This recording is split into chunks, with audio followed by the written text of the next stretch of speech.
Guys will literally be like, I'm just not ready for a relationship, and they're 35 years old. I'm like, you're not ready. What were you waiting for to be ready? Being completely bald? You still have a little too much hair to be in a relationship. What could you possibly be waiting for? The number one thing holding you back from dating again? As a heterosexual female, I think we could all agree that the number one reason we are not dating is men. One of my favorite arguments that some men have is, I'm a good man and no one appreciates me, so I'm just going to become a passport bro. Or, I'm giving up on dating and I'm just going to pay a schmags worker instead and have zero aggravation. No, you're not. You're not a good man. You're a transactional man. You expect that if you're good or nice or jump through all of these hoops, you will get something in return.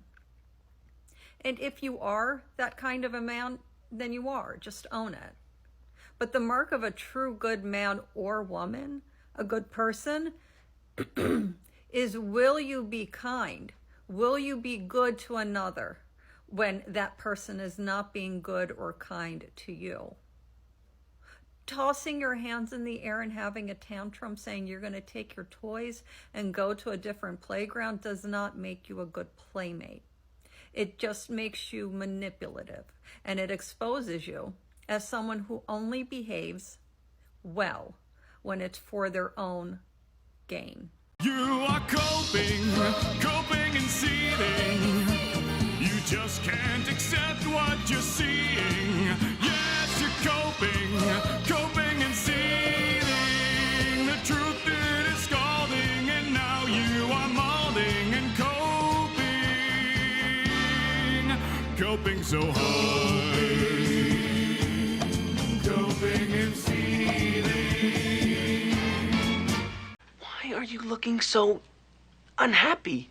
Uptown, downtown, hot fucking everywhere. Uptown, downtown, uptown, downtown, uptown, downtown, hot fucking everywhere. Uptown, downtown, uptown, downtown, uptown, downtown, hot fucking everywhere. Uptown, uptown. Poor child.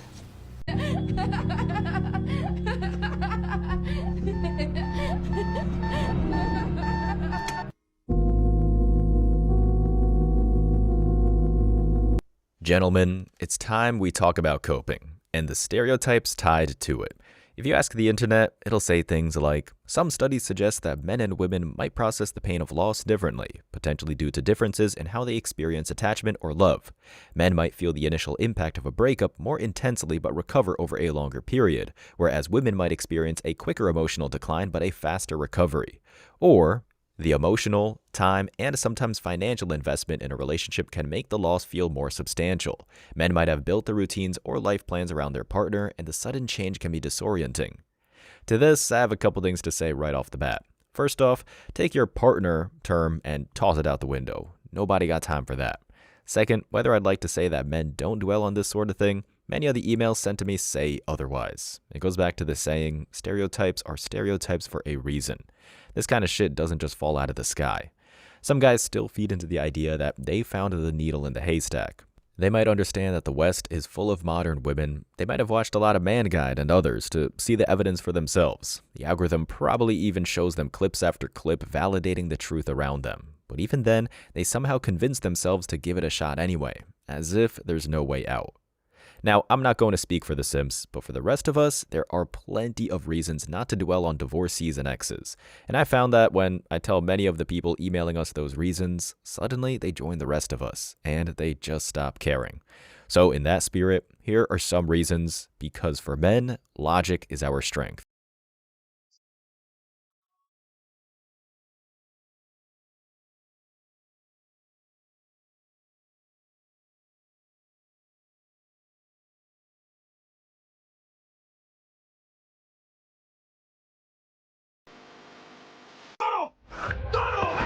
Accountability is basically the antithesis of feminism. And I also think that masculinity represents accountability. A lot of times in male-dominated spaces, there's a lot of accountability.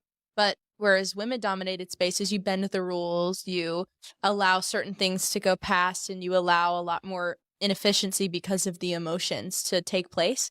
And while that's great in some aspects when it's complemented with masculinity, because I don't want people to get the vibe that we're just dogging on femininity. Right. We're dogging on the fact that feminism doesn't hold people accountable and doesn't ever protect women's actual mental stability. It just encourages mental instability because feminism profits off of that mental instability. There are also toxic versions of, like, toxic femininity really does exist, and feminism doesn't allow us to talk about that. All the places where femininity can get hijacked are where masculinity needs to come back in and restabilize. Love it. Love that. Times are changing. Slowly, but they're changing. Reason 1, by rejecting masculinity, there straight up is no value, just chaos. Men, one of the things that we talk about on here, and what I read all the time in our reaction segments, is the statement, these women don't take accountability. While this is correct, I feel like a lot of guys in the space, like the chicks reading the memo here, miss the step that all women are incapable of accountability. It's just not in their nature. Now, I obviously don't say this to make excuses for them. It's a disaster out there. But understanding this point is critical when I'm talking to guys that ask me where they can find a woman that is accountable, usually overseas. To that, I often have to explain what I just said. You won't find accountability in women, and that's because men are the ones that had to have it for the most of human history. I mean, think about it. Most of the time, females are hiding in the cave or home base. They're the recipients of labor, not the other way around. It's why they had the feminist protest in Iceland not too long ago, and businesses on that day actually ended up overperforming. Sometimes I get messages from dudes that are pissed off that the woman in question doesn't understand, and that if they could just understand the weight of their actions, they could find a peace moving forward. And, well, no offense, but that's just stupid. Fish can't climb trees, dogs can't write a memoir, and women don't take responsibility. That's why social structures are put in place. They're incapable of understanding what's best for them. Why are grown men still playing video games? Simple. The same reason grown women don't leave the house without a face full of makeup. It's a nice escape from reality. Roasted!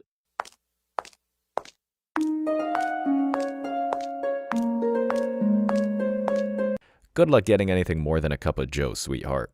Reason 2, they're childish, which ironically makes them think masculinity is childish. This ties into the reason a lot of men dwell on certain things, because the West has spent decades making feminine behavior seem mature and masculine behavior seem foolish.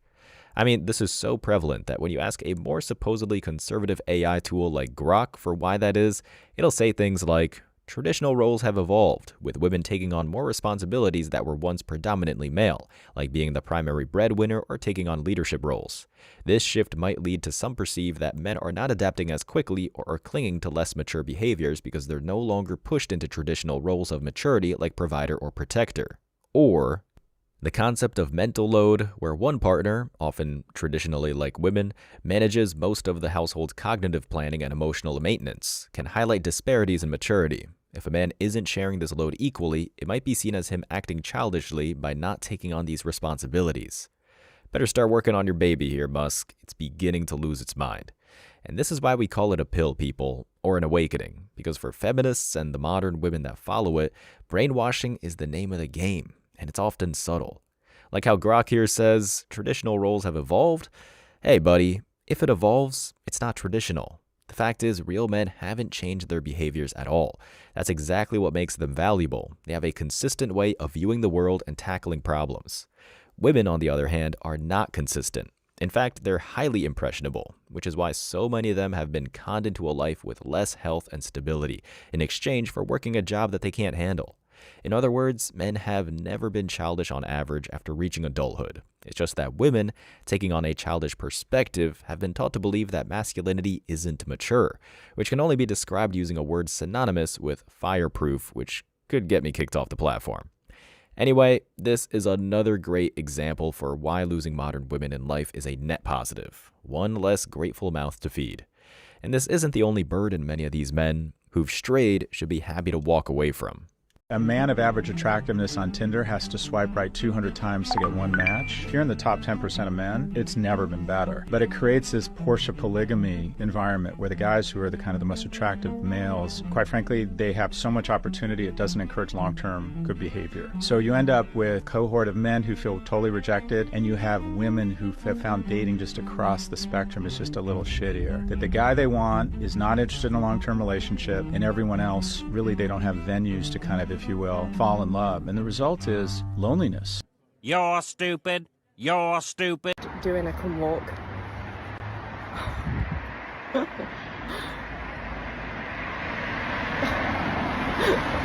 There's like cars going by. I don't think anyone will notice. I think it looks like a bit like a face mask. Right, we're crossing. Cross.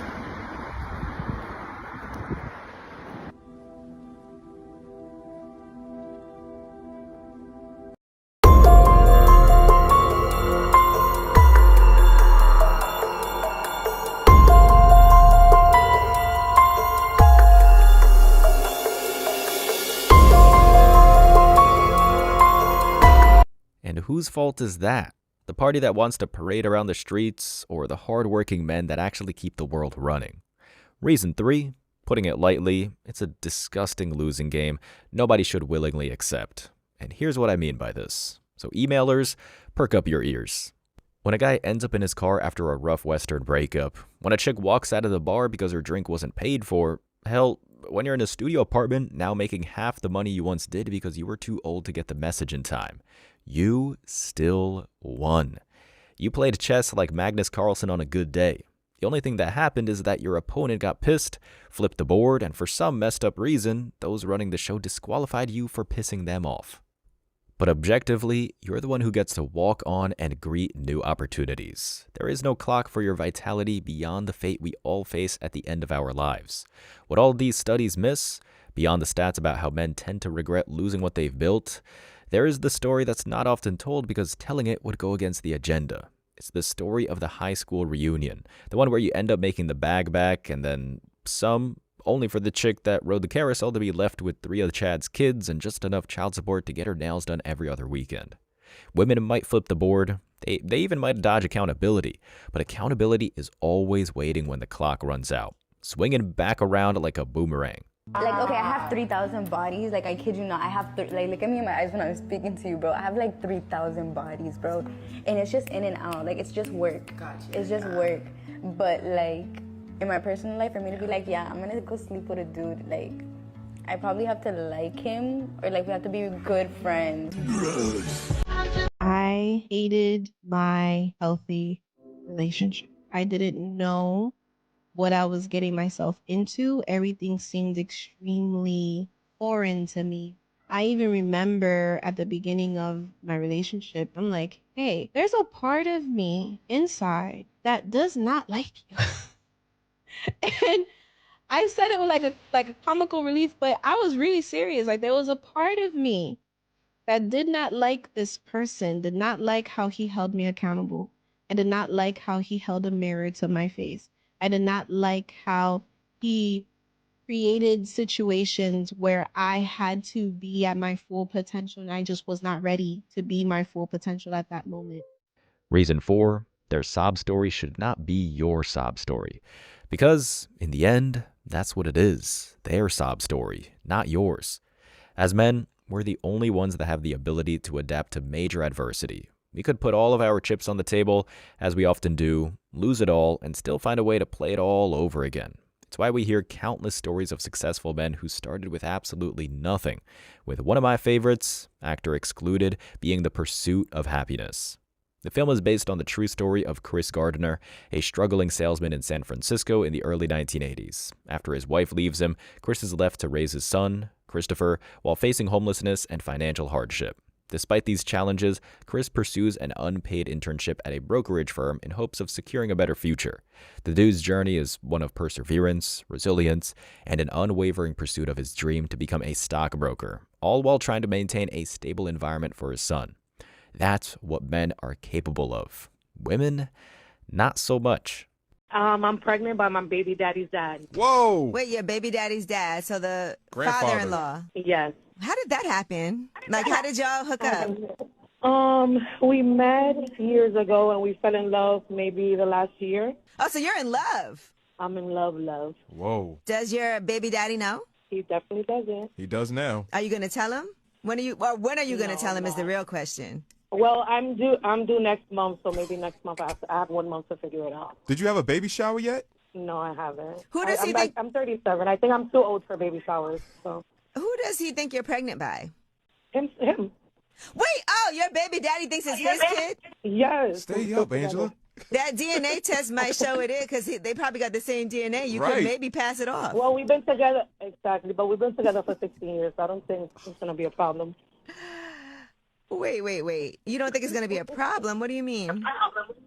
It's going to look like him because it's his daddy's baby, so it's going to look, So you're not gonna tell him. You're gonna let him think it's his. I'm definitely not. I'm just gonna keep it in the family. Oh, all in the family, indeed. Wow. Damn. All right. Well, that's a big secret. Hell. I will see you in fucking hell. You fucking asshole. You fucking liar. You fucking manipulator. You goddamn wish you would have played your cards right with me. You fucking asshole.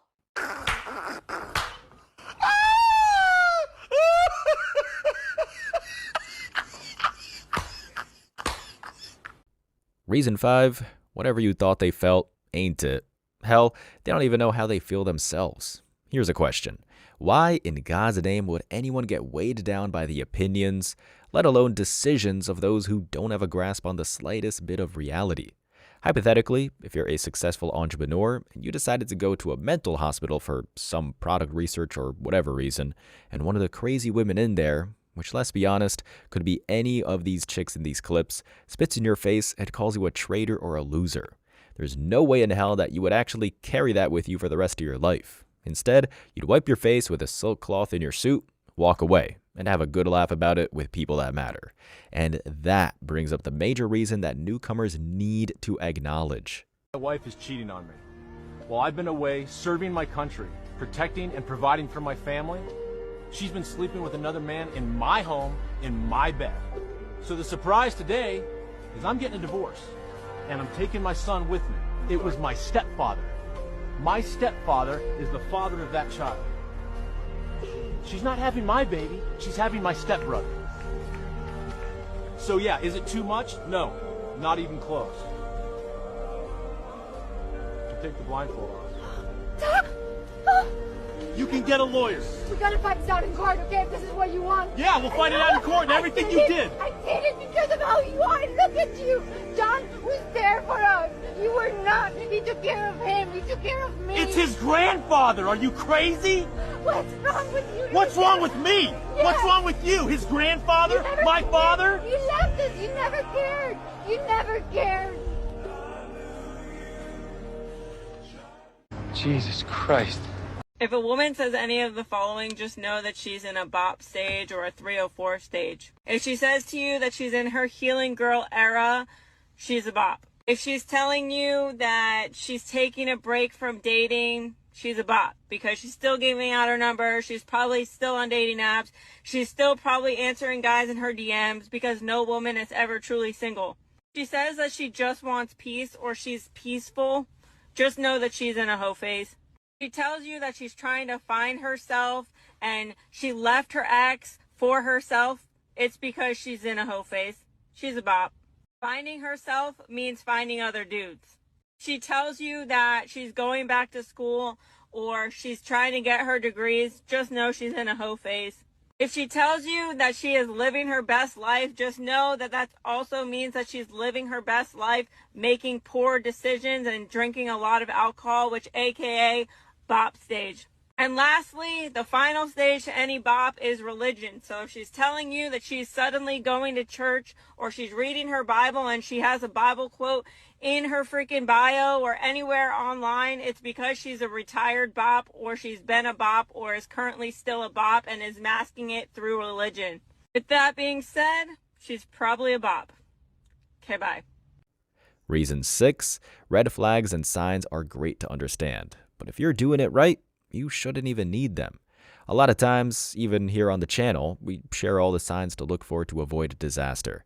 But the truth is, if you never play the game to begin with, you never have to learn anything to avoid it. Would you be with a man that is successful already, or would you want to build with him to help him become successful? I prefer someone that's already established because I'm established and I'm independent on my own. So I would like someone that's at the same level as me. What kind of man are you looking for? Someone that is a family guy, athletic. I'm into the working out, playing golf. Someone in finance typically because I can get along with those guys. So you want numbers guy? Yeah, I love a numbers guy. What do you bring to the table for the man to say, I want to be with you? Oh, geez, I'm Italian, so I can cook. Very thoughtful, caring.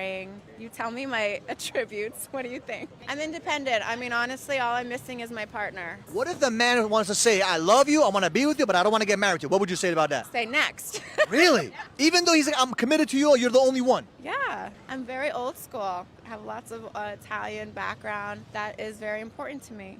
Fraud. How do you get out of a terrible date?